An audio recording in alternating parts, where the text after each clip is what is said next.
All right. With that said, we need to turn to Tom Farrell, who is, I think, laying some track tonight and showing us, I think, his layout tonight. How are we doing? Doing well. You? Good. Yeah, I'm going to feature Tortoise slow motion switch installation this evening on 2-inch foam, which is sort of tricky. And I think it's interesting. Everybody's talking about safety. I'll have a slide. Well, I'll just surprise you. But if you're squeamish, don't look at that slide. That's all I'll say. So I'm going to switch to my desktop here. Wrong one. Hold on. My glasses on so I can actually see what I'm doing here. Slideshow. There we go. Okay. That's all working, I assume? Yes. Okay, good. Well, as I said, this evening is going to be on Tortoise machine installation on 2-inch foam. It's somewhat more complicated than working off of a plywood base, as you'll see. This is a photograph. Every week I feature a photograph of my old layout. This was a custom scratch-built covered bridge. It took quite a bit of scale lumber to make this scale bridge, and it's not a prototype. I looked online and basically let me get my slide thing. Yeah, there it is in color. I looked online and looked at example covered bridges. I took some of the best features from each covered bridge and I incorporated them in my covered bridge. And this thing just consumed wood like a fire. I mean, there's an enormous amount of strip wood there, and there's over 8,000 shingles, hand-cut shingles on that roof, placed individually with super glue, one at a time with tweezers.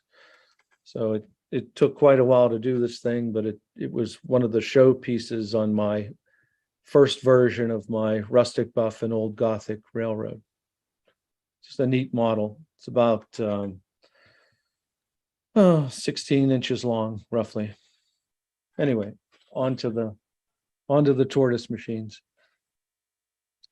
The first thing I did is, I placed the turnout on. I use cork road bed. I put the cork road bed down with rubber cement, and then I marked where the turnout would go. The back, if you see the in red there. Let me see if I get a highlighter here. Yeah, so if you see this red line and these red lines, that's the location of the turnout. And I tried to center it on the cork here. So the cork is split. And right in here is a hole that goes through the turnout bar. And that's where the wire comes up from the Tortoise machine to throw that turnout. So what I did is I put a little brad in there and marked the cork, and then I marked it with a marker there to locate where I would the penetration would be for the spring wire. Now if I just get this thing to turn, there we go. When you buy a Tortoise switch machine from Circuitron, they give you an instruction sheet that has a drilling template. And this is the template. I just took a copy of it on my printer, made a copy, cut it out, and on a 3-inch by 3-inch by 3/8 piece of plywood that I cut on my table saw, I rubber cemented this template onto the plywood. And then I outlined the template on the photo on the right, and then I colored in where the location of this mounting plate is going to go. Basically, the concept here is this mounting plate is going to be flush with the foam, not flush with the with the cork, but flush with the foam. I highlighted the circular saw because I had intended to have at least a dozen of these Tortoise machines installed, but I had a little accident with my table saw. You guys keep talking about accidents and being careful. Well, I didn't hit my fingers with the blade, but I had what's called a kickback. I don't know if anybody's ever had the pleasure of running a table saw and getting a kickback. But it really messed up my hand. Fun. I didn't cut it with a blade. The little plywood kicked back and slammed in my hand, and I had to go to the emergency room. So be careful with table saws. I've been running this table saw for 40 years. I've had 2 kickbacks. This was the second one in 40 years. Anyway, be careful. I like to say, 1 weak moment in front of a table saw and you can have an accident. So be careful. 4 days after the mishap, I did return to the table saw and I cut my additional blanks, but I did not have time to place additional turnouts. But I'll show you how I put in the first one anyway. It was the prototype. So if you recall from the previous slide, I took my template from the 3-inch by 3-inch plywood, and with an X-Acto knife, I began cutting the perimeter out and then peeling away some of the foam. So the idea is to create a ledge 360 degrees around that square hole there. And then with a keyhole saw, I just cut out a square to allow room for the Tortoise machine. As you see, I had some interference there with the bench work, which is no big deal. If you guys recall how robust my bench work is, if I notch that bench work, it's not going to make any difference. So that's what I did. I just cut that little piece of interference out with an I can't even say it, a special saw that vibrates with a blade on it. Oscillation saw, I think, something like that. Reciprocal. So one of these vibrating saws, with a flat blade. Anyway, one that I couldn't hurt myself with. So I got that all prepared and ready to drop in. And this was the mount that I came up with for the Tortoise machine. So you can see that 3-inch by 3-inch plywood there. Now there's a gap between the plywood and the turnout.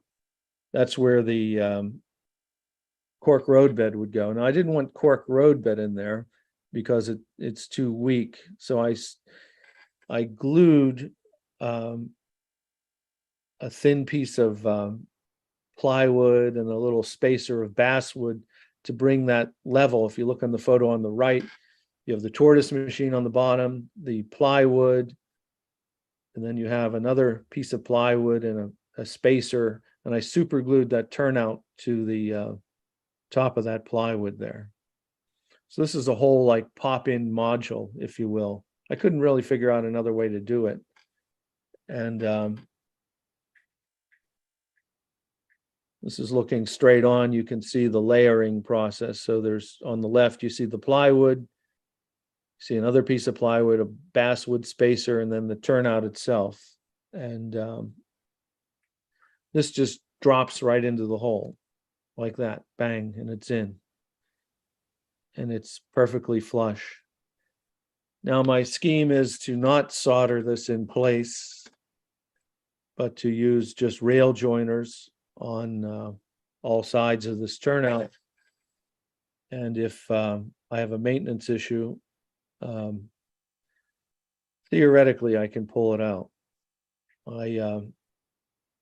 There's a couple of modelers that actually don't glue their ballast down. Al Judy, for example, all his ballast is loose. For this turnout, I'm going the rest of it, the rest of the layout's gonna have glued ballast, but I'm gonna experiment with loose ballast around this turnout, just in case I have to pull it out. Maybe I'll glue them in later, but that's my my concept at the moment, is to just have loose ballast around this. There's guys that have whole layouts that are I'm not necessarily a proponent of that, but it's just too difficult to get access to the Tortoise machine, or the spring that's on the Tortoise machine to throw that turnout.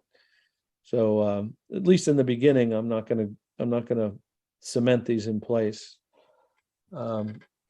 I intend to control these turnouts with Ken Hunter from Barrett Hills, his touch toggles. And I've ordered all the touch toggles for this portion of the layout. They should be arriving this week. So I'll make some touch toggles will be standalone push buttons, if you will. You know, they're capacitive discharge. They're flush switches that have no physical movement. You just put your finger on them and they actuate. Some of them will just be put into the layout near the turnout, and then where there's a concentration of turnouts, I'll have a control panel that'll have these capacitive touch controls. I'll have a whole if these devices come this weekend, perhaps I don't know about next week, but maybe the week after, I'll have this whole side of the layout wired with the Barrett Hills touch toggles, and hopefully have the control panel in for the concentration of turnouts. So take some questions. If anybody has any questions. Tom, this is Jeff Jordan. I'm also thinking about loose ballast, but I'm concerned about the loose ballast granules getting between the points and the stock rail. Yeah, that's an issue. I think I can selectively glue things in, just so long as I don't glue the turnout into the layout. So to answer your question, perhaps in between the rails, I can glue the ballast. You know, anywhere that I'm not going to physically adhere my turnout drop-in module, if you will, anywhere, you know, I think that would be a compromise. You follow what I'm saying? Yeah, because I also believe in not gluing down your turnouts and letting them basically be kept in place by the rail joiners. The rest of my rail is glued down, but not the turnout itself. And it's partially for that reason. So you can adjust it, you can remove it, and you don't get glue in the turnout. Yeah, I mean, to eliminate, maybe some guys don't know, but to help you not get glue in the turnout, one little trick is to put a plastic compatible oil around any of the moving parts. So if you do use a water-based, like an Elmer's glue or a matte medium to glue it down, if you have oil around the moving parts, it's got to be a oil that's compatible with plastic. You won't have that problem. Just a little. Oh, that's a good thought. We all probably have the Labelle oil around to oil our locomotives. That's what I use. A little bit of that. It's probably the most expensive oil you could use for that particular application, but that's what I use. So it just keeps you from fouling the turnout with glue. You liberally soak it around any of the moving parts, like the throw bar and the any of the. It's worked for years for me. I've never had a turnout freeze up because of glue or met medium. Yeah. Tom, how's your hand now? It's okay. I took the bandages off a couple days ago. I'm probably going to lose my fingernail, but it never really hurt so much. It just hurt when I first did it. Like I hit myself with a hammer. I mean, it really, really hurt when I did it. And that it was bleeding pretty good. And of course, my wife's in Bethesda, Maryland, and I'm here all by myself. And I drove myself to the ER. And I wasn't even going to go to the ER. I don't know how many of you know Tim Milena. He's one of my go-to guys in the hobby, him and Al Judy. I called Tim and told him what I did. He said, get your tail to the ER. And so I can thank Tim Molina for me going to the ER, and I didn't break anything. It just hurt like a SOB, I'll tell you. Well, listen, I'm really interested to hear how you deal with this loose ballast, because when I heard Al talk about it, I thought, geez, I've never considered doing anything like that. I've never heard anybody that does that. And so I'm really interested to see how it works for you and what compromise you end up making. Yeah, his entire layout is loose ballast. And Yeah. in fact, his whole layout It's loose. would fall apart. You know, it's all loose. I glue everything down, and I'm like you say, I'm gonna try it, and I'll not glue in my module, if you will, you know, the whole assembly. I just think it's critical. I don't know how I know that if you guys are familiar with Tortoise machines, you know, there's a spring, a wire that Yep. run photo. I know that's going to go out of adjustment at some point. And if it's buried in the layout and glued down, it's going to be a real headache, you know? So we're going to go with rail joiners and loose ballast and see how that works out. Tom, thanks so much. Look forward to hearing from you next week. Thanks for having me again. Appreciate it. Yes, sir. Thank you. Mhm.